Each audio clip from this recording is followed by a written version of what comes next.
Maths में तो आपको बेसिक से सारी चीजें निकालनी है। कुछ लोगों की समस्या है कि कौन सी किताब लगाई जाए, सारा खेल टाइम मैनेजमेंट का हो गया है। मैथ्स में बहुत डर लगता है, उस डर को कैसे ओवरकम करें। आज भी जेईई का पेपर मुझे यही लगता है कि वो लोग बहुत आसानी से पास कर लेते हैं जो। हेलो, मैं अभिषेक गुप्ता। मैं कानपुर में काकादेव में आईआईटी जेईई के लिए मैथमेटिक्स पढ़ाता हूँ और पिछले 30 साल से मैं काकादेव में पढ़ा रहा हूँ। मैंने कानपुर आईआईटी से ही बीटेक किया है। मैं 1987 में कानपुर आईआईटी के लिए जब मैंने जेईई का पेपर दिया तो आईआईटी में मैं सिलेक्ट हुआ और मैं 1991 में ग्रेजुएट हुआ। आज हम लोग तुम लोगों से बात कर रहे हैं इस बारे में कि मेरी ज़िंदगी का क्या सफ़र रहा और मैं तुमको किस तरीके से अपने बारे में, अपने पढ़ाने के तरीके के बारे में और किस तरीके से तुम लोग अच्छा करो ताकि जेईई में आसानी से बढ़िया सा रिजल्ट आ सको। सारे जितने भी पेपर्स होते हैं फिजिक्स, केमिस्ट्री, मैथ्स के पेपर के बारे में जनरली यही कहा जाता है कि बहुत डिफिकल्ट पेपर होता है और क्यों डिफिकल्ट लगता है लोगों को, क्या सल्यूशन है उसका, और उसी के बारे में हम लोग आज चर्चा करने के लिए यहाँ इकट्ठा हुए हैं। तो शुरुआत करता हूँ मैं बचपन से अपने बारे में। मेरा परिवार काफ़ी नामी परिवार रहा है कानपुर में। मेरे फादर का कानपुर में बिजनेस था।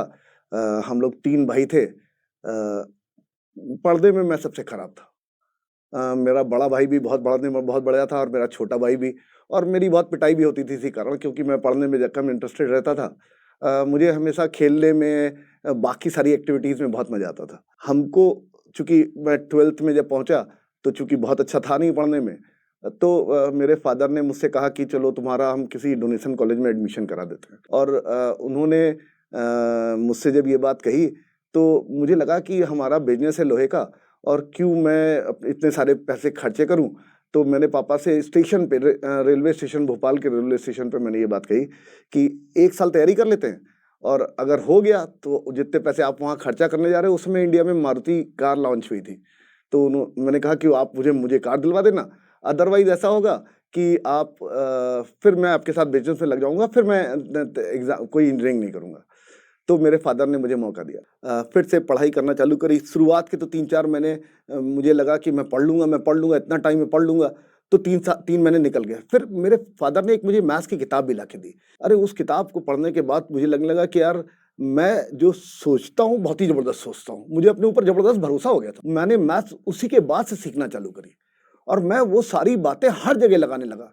सारी चीज़ों को कनेक्ट करने लगा, इधर-उधर सब बिल्कुल, मतलब बेसिकली फिर मेरा दिमाग ही प्रॉब्लम सॉल्विंग तरीकों को अडैप्ट कर चुका था बुरी तरीके से। ये स्थिति हो गई थी कि जब जेईई का पेपर हुआ तो उस समय मेरा बड़ा भाई आईआईटी दिल्ली में था। जिस दिन जेईई का पेपर हुआ, मेरे बड़े भाई ने, चूंकि उस समय मैथ्स का पेपर ही डिसाइडिंग होता था, आज भी वही होता है, बड़े भाई ने वहां पर किसी बच्चे से मैथ्स का पेपर लेके देखा और भैया को लगा कि यार ये तो बहुत ही बढ़िया बेहतरीन पेपर आया है। और उन्होंने आईआईटी दिल्ली के जितने भी प्रोफेसर आसपास रहते थे सबको ये बोल दिया कि मेरा भाई हर हालत में आईआईटी में सिलेक्ट हो जाए, कोई रोक ही नहीं सकता। 20 दिन 25 दिन बाद रिजल्ट आना था। जब रिजल्ट आया तब भी भैया वहीं पर था। वो 87 की मैं बात कर रहा हूँ। उस समय न मोबाइल हुआ करते थे, ट्रंक कॉल बुकिंग हुआ करती थी और एक-एक फोन कॉल के लिए 7-7 8-8 घंटे हम लोग बैठते थे, तब जाके कहीं बात हो पाती थी। रिजल्ट दिन में 1 बजे आया और उस समय नॉर्थ जोन ए का रिजल्ट, दिल्ली जोन का रिजल्ट दिल्ली में लगता था, नॉर्थ जोन बी जो कानपुर का था वो कानपुर में लगता था। हमारा रोल नंबर बड़े भाई के पास था, उन्होंने वहां खोजा और मेरा रोल नंबर वहां नहीं था, क्योंकि वो तो नॉर्थ जोन ए का रिजल्ट लगा हुआ था। नॉर्थ जोन बी का जो रिजल्ट था उसमें मेरा रोल नंबर था और हमें मालूम चल गया था कि मेरा सिलेक्शन हो गया। बड़े भाई को मालूम ही नहीं चल पाया। 8 घंटे तक मेरा बड़ा भाई एक रूम में छिपा बैठा रहा, क्योंकि सारे प्रोफेसर आके उससे पूछते थे कि तुम सिलेक्ट हुए कि नहीं हुए, क्या हुआ तुम्हारे भाई का। वो छिप के बैठा रहा कि किसी से बात नहीं करेंगे। 8 घंटे बाद जब बात हुई तो वो दौड़ दौड़ के सारे प्रोफेसरों को बताने गया कि मेरा भाई देखो कि मैंने पहले ही कह दिया था सिलेक्ट हो जाएगा।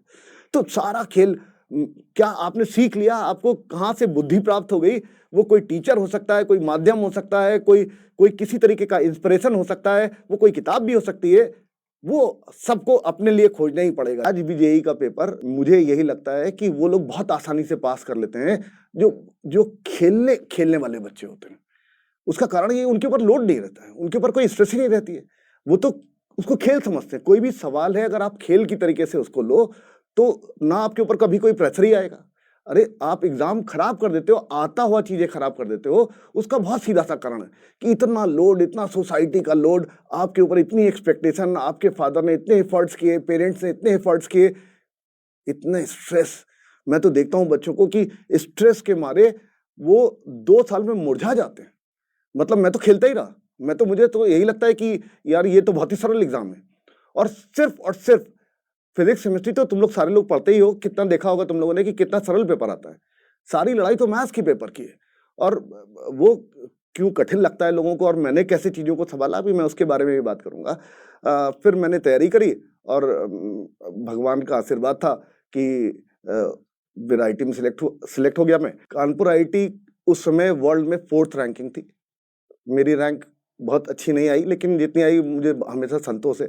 3 डिजिट में आई थी, मैं रैंक नहीं बताऊँगा क्योंकि मेरे स्टूडेंट मुझसे अच्छी रैंक लाने लगे हैं आजकल, तो मुझे थोड़ा-सा खराब लगता है। तो जितने भी बच्चे तैयारी कर रहे हो तुम लोग, उन सारे बच्चों को 3 कैटेगरी में डिवाइड किया जा सकता है। एक वो कैटेगरी जो बिल्कुल सहज हैं पढ़ाई के प्रति, वो जो कि उनको मतलब अच्छी किताबें मिल जाएँ, वो कहीं पर भी बैठ के पढ़ सकते हैं। एक वो कैटेगरी होती है जिनको मोटिवेशन मिल जाए, तो वो एक्स्ट्रा ऑर्डिनरी काम कर देते हैं। उनको सही मार्गदर्शक मिल जाए, उनको उनको चाहिए होता है कि कोई ऐसा है जो आपकी पीठ पर हाथ रखे और जो आगे निकल जाए। एक वो कैटेगरी होती है जो कि ज़बरदस्ती फ़ोर्स कर दिए जाते हैं कि नहीं-नहीं आईटी में सिलेक्ट हो जाओगे तो करियर बन जाएगा, निश्चित बात है। इंडिया में तो या तो दुनिया में मैं ये बात कह सकता हूँ कि जो लोग आईटी में पढ़ते हैं, उनसे आईटी क्या करवा सकती है वो उनको भी नहीं मालूम। क्योंकि वहाँ का एक ऐसा एटमॉस्फेयर है, ऐसा पीयर ग्रुप होता है, इतने क्वालिटी के बच्चे होते हैं, क्या सोच होती है। मैं एक बहुत छोटा-सा एग्ज़ाम्पल तुम लोगों को बताऊँ, हमारे बैच में 260 बच्चे थे। 260 बच्चों में 7 या 8 इंजीनियरिंग रही होंगी, उसमें वो डिस्ट्रीब्यूटेड थे और सिर्फ़ 25 ऐसे बच्चे होंगे जो कि अपनी ब्रांच को परस्यू कर रहे होंगे, अदरवाइज़ सारे बच्चों ने अपने जो ड्रीम्स हैं उनको परस्यू करना चालू किया और वो सब एक्स्ट्राऑर्डिनरी काम कर रहे हैं। कोई यूएन में है, तो कोई इंटरनेशनल ज्योग्राफिकल साइंसेज़ में है, कोई कहीं पर है। मतलब इस इंजीनियरिंग करने का मतलब कभी ये नहीं होता है कि आपने एक चीज़ सीख ली, अब आप ज़िंदगी भर वही करने वाले हो। बाकी इंजीनियरिंग कॉलेज में ऐसे ही होता है कि भई आपको अपनी रोटी कमानी है, उसके लिए आपको काम करना है। तो जो भी लोग प्रिपेयर कर रहे हैं, वो सब कर क्या रहे हैं? वो सिलेक्ट होना चाहते हैं ना, मत सिलेक्ट होने की कोई तैयारी नहीं करना। आपके पास 3 सब्जेक्ट है, एक फिज़िक्स है, एक केमिस्ट्री, एक मैथ्स है। अरे उसकी काबिलियत बढ़ा लो। अरे सफलता कभी कभी आज तक कोई नहीं रोक पाया। आप कैपेबिलिटी नहीं बढ़ाओ, आप ये प्रयास करते रहो नहीं मेरा हो जाना चाहिए, मेरा हो जाना चाहिए, इतनी एक्सपेक्टेशंस बढ़ा लो, अरे कभी नहीं होगा। सीधा-सा पूरा-सा सीधा सामान्य सा सिस्टम है। आप पढ़ रहे हो, आपको खुशी मिल रही है, अगर आप खुशी मिल रही है तो वो आपके चेहरे पे नज़र आएगी, आपके व्यवहार में नज़र आएगी। हर हालत में सफलता मिलती है। आज तक ऐसा दुनिया में कोई आदमी हुआ ही नहीं जो काबिल हो और असफल हो जाए। मैथ्स का पेपर कठिन होता है और मैथ्स का पेपर कठिन होता है तो मेरा ये सजेशन है लोगों को कि ना अच्छी किताबें, अच्छे अध्यापक और एक और समस्या है, सीबीएसई की जो किताबें हैं 9th-10th की, वो उतनी अच्छी नहीं है। उसमें उतने प्रैक्टिस के लिए सवाल भी नहीं है और जब सवाल नहीं है तो बच्चा क्या प्रैक्टिस करेगा? तो आईसीएसई बोर्ड की रिलेटिवली अच्छी किताबें हैं। वो अगर वो लगाना चालू कर देगा 9-10 से, इनफैक्ट हम लोगों ने भी हमारे अपने यूट्यूब चैनल के माध्यम से 9-10th वाला बैच इसीलिए चालू ही किया है कि वो बच्चे जो काबिल हैं, क्योंकि आईटी का मैथ्स का ही पेपर सब कुछ डिसाइड कर देता है। और अगर 9-10th की मैथ्स अगर सुधार ली, तो 11-12 इतना बेहतरीन निकलता है। जो बहुत सारे बच्चों के सवाल हमारे पास आते हैं। हमारे जियो स्टॉक पे भी हमारे बहुत सारे बच्चों ने सवाल पूछे कि वो कोऑर्डिनेट ज्योमेट्री कैसे सुधारें? अरे भाई ज्योमेट्री लगा हुआ है उसमें। आप 9-10th की ज्योमेट्री आती नहीं है। आप कहने लगे मुझे सारे कांसेप्ट समझ में आते हैं, मैं अप्लाई नहीं कर पाता हूँ। अरे ज्योमेट्री पहले ठीक से आनी चाहिए ना। ज्योमेट्री अगर आ जाएगी तो कोऑर्डिनेट ज्योमेट्री भी आ जाएगी। एक और बात जो अब 10th के बाद जैसे 9-10th में अगर किसी ने ढंग से चीज़ें पकड़ ली हैं और उसकी मैथ्स सुधर गई है, कैलकुलेशन एबिलिटी बढ़ गई है, तो वो क्या करेगा 11th-12th में उसको मैथ्स अच्छी लगने लगेगी। लेकिन फिर से एक और बहुत बड़ी समस्या चालू हो जाती है। बड़ी-बड़ी कोचिंगें, बड़ी-बड़ी कोचिंगों में बच्चे एडमिशन लेते हैं और वहाँ पर क्या कोई भी रिजल्ट प्रूव करके दिखाया जाता है?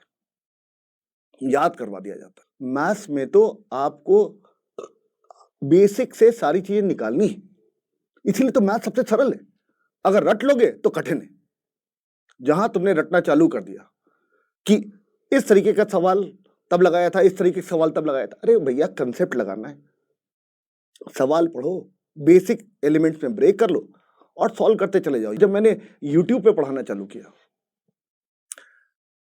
तो कैसे चालू किया? मैंने मार्च में चालू किया और मेरे पास जो ऑफलाइन में 3, 4, 5 ढंग के बच्चे थे, मैंने उनको एडवांस के लिए पढ़ाना चालू किया।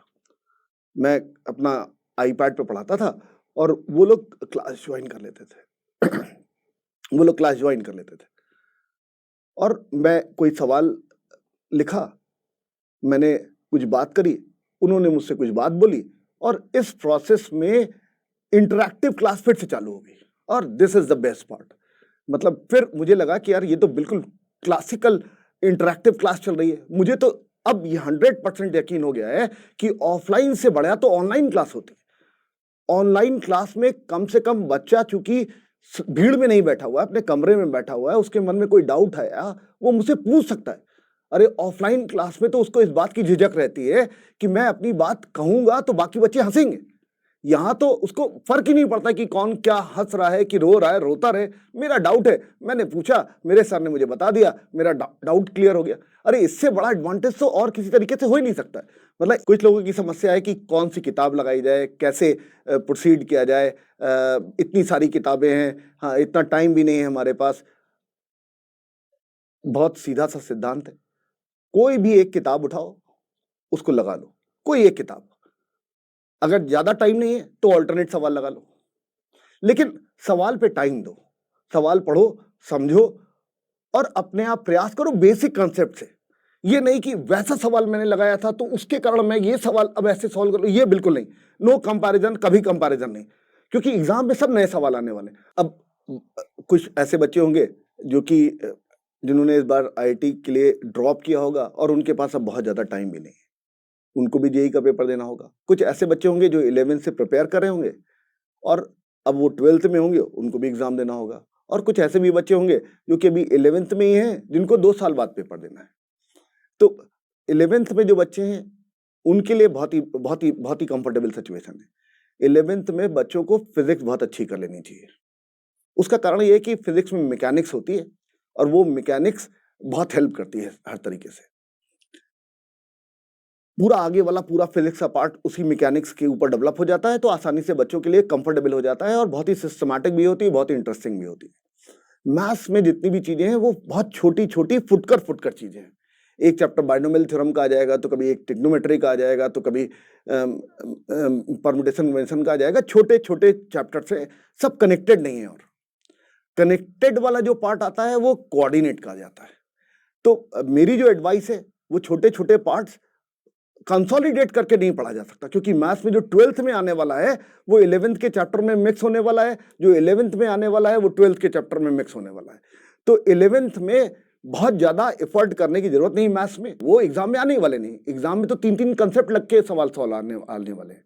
तो इसका मतलब ये हुआ कि जितना भी मैथ्स का पार्ट है उसको चैप्टर के कंसेप्ट को समझते हुए कम से कम 1 लेवल 2 लेवल तक के सवाल लगा लेना चाहिए, बस इससे ज्यादा लगाने की कोई जरूरत नहीं।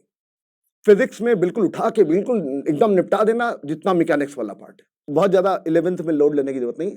12th में जब आना, पूरी कैलकुलस जो है वो सब कनेक्टेड है और वो पूरी कैलकुलस पूरी 11th वाली मैथ से कनेक्टेड है।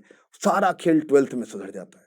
तो मेरी जो एडवाइस है, जो 12th वाले हैं उनको कैलकुलस पकड़ना चाहिए और उसको 11th वाले सारे चैप्टर से मिक्स करके सीखने की जरूरत है, क्योंकि एग्जाम में सब, मैं जो भी बात करने की कोशिश कर रहा हूँ एडवांस वाले पेपर के बारे में बात कर रहा हूँ। अगर कोई मेंस को ही फोकस कर रहा है तो भाई सारे चैप्टर लगाता जाए और हर चैप्टर के 50-50, 60-60 सवाल लगाता रहे।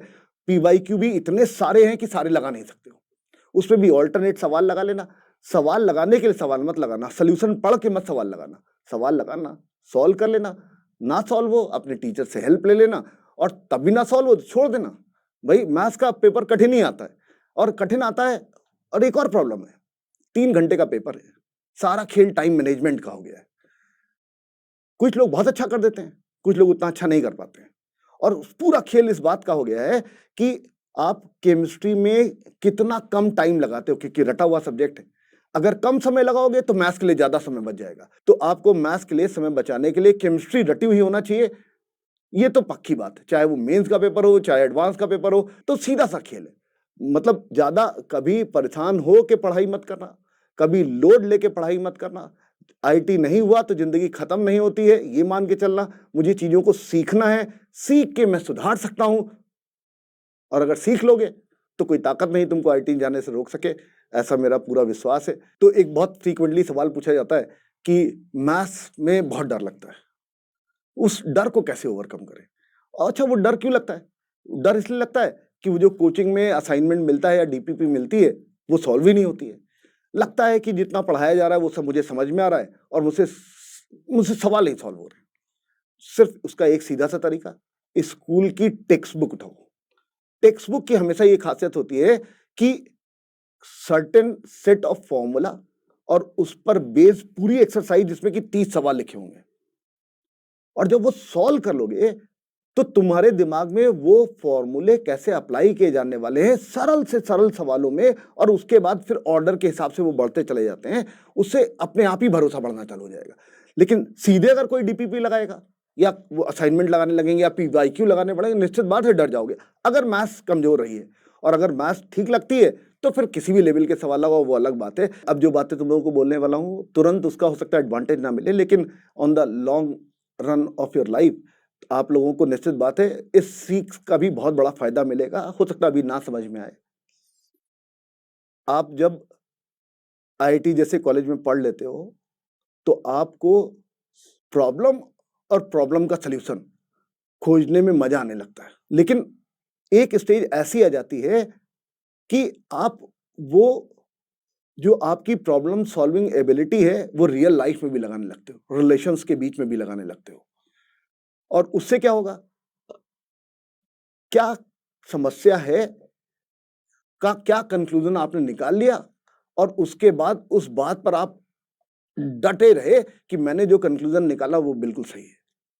और इस सब प्रॉब्लम के कारण, क्योंकि आप जिद्दी हो, क्यों जिद्दी हो? क्योंकि आपने कुछ अचीव करने के लिए बहुत जिद, बहुत ठानी हुई थी, जिसके कारण अब आप हर जगह सारी प्रॉब्लम को सॉल्व ही कर डालना चाहते हो। रियल लाइफ में चीजें बहुत ही डिफरेंट तरीके की होती हैं, उनके सोल्यूशन होते ही नहीं। आप उन चीजों को सॉल्व करने के चक्कर में बहुत सारी चीजों को खराब कर लेते हो। कोई भी बहुत रिलेशन हो गए, आपका वर्किंग एनवायरनमेंट हो गया, आप किसी भी चीज को डिस्ट्रॉय कर सकते हो सिर्फ इसलिए कि आप अपने आप को इतना समझदार समझते हो कि चलो बेटा अब मुंह मीठा कराओ। दी प्लीज। हर जगह अपनी समझदारी दिखाई देते हो और उसके कारण बहुत नुकसान होता है। आप ही के अंदर सारी ताकत है, उस ताकत को खोजने की जरूरत है। जिस दिन वो ताकत मिल जाएगी आपको सफलता गारंटेड मिलेगी, कोई रोक नहीं सकता, किसी की जरूरत नहीं है। सेल्फ मोटिवेशन की बहुत जबरदस्त जरूरत होती है। मैं तुम लोगों को शेयर कर पाया, आप लोग तरक्की करें ऐसा मेरा आशीर्वाद है तुम लोगों के लिए। Bye bye. Hello aspirant,